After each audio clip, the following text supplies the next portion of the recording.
റെയിൽവേയുടെ ഏറ്റവും പുതിയൊരു നോട്ടീസ് ഇന്ന് ഇറങ്ങിയിട്ടുണ്ട്. അപ്പൊ അതിന്റെ കൂടുതൽ കാര്യങ്ങൾ പറയാൻ വേണ്ടിയിട്ടാണ് നമ്മൾ ഇന്നൊരു വീഡിയോ ചെയ്തേക്കുന്നത്. അതായത് നിങ്ങൾ പലരും ചോദിച്ചിട്ടുണ്ടായിരുന്നു. അതായത് RRB ജൂനിയർ എഞ്ചിനീയർ, അതേപോലെ DMS, അതേപോലെ CMAയുടെ ഒക്കെ ആപ്ലിക്കേഷൻ സ്റ്റാറ്റസ് അറിയാൻ വേണ്ടി പറ്റും.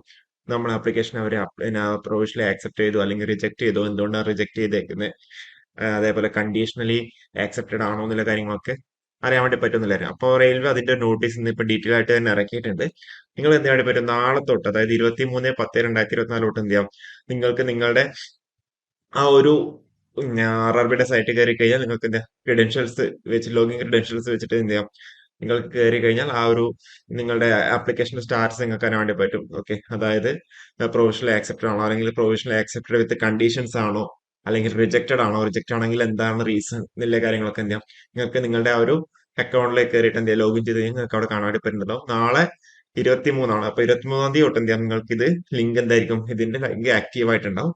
അത് കൂടാണ്ട് നമ്മൾ ആപ്ലിക്കേഷൻ സ്റ്റാറ്റസ് എന്താണെന്ന് നമുക്ക് എന്ത് ചെയ്യാം, മെയിൽ വരുന്നുണ്ടാവും. അത് കൂടാണ്ട് നമ്മുടെ രജിസ്റ്റേർഡ് മൊബൈൽ നമ്പറിലേക്ക് SMS ആയിട്ടും വരുന്നുണ്ടാവും.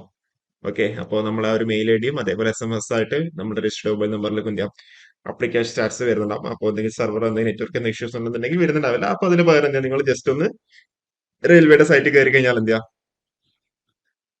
കയറിയാൽ കാണാൻ വേണ്ടി പറ്റും. ഓക്കെ, അപ്പോ നാളെ തൊട്ട് എന്ത് ചെയ്യാം, ഇത് ആക്റ്റീവ് ആവുന്നുണ്ടാവും. അപ്പോ നിങ്ങൾ എല്ലാവരും എന്ത് ചെയ്താൽ മതി, ജസ്റ്റ് അതിൽ കയറിയിട്ട് എന്ത് ചെയ്യാം, ലിങ്കിൽ കയറിയിട്ട് ആ ഒരു സ്റ്റാറ്റസ് നിങ്ങൾക്ക് നോക്കാൻ വേണ്ടി പറ്റുന്നുണ്ടാവും. അപ്പോൾ റിജക്ട് ചെയ്ത് കഴിഞ്ഞാൽ നമുക്ക് അതിൽ പിന്നെ ഒന്നും ചെയ്യാൻ വേണ്ടി പറ്റും തോന്നുന്നില്ല. ഓക്കെ, അപ്പോൾ ഇത്രയും കാര്യങ്ങളാണ് പറയാനുള്ളത്. അപ്പോൾ കൂടുതൽ അപ്ഡേറ്റ്സ് ആയിട്ട് എന്ത് ചെയ്യാം, നമുക്ക് വീണ്ടും കാണാം. അപ്പോൾ ഈ ഒരു വീഡിയോ നമുക്കിവിടെ വൈൻഡ് അപ്പ് ചെയ്യാം. Okay, thank you.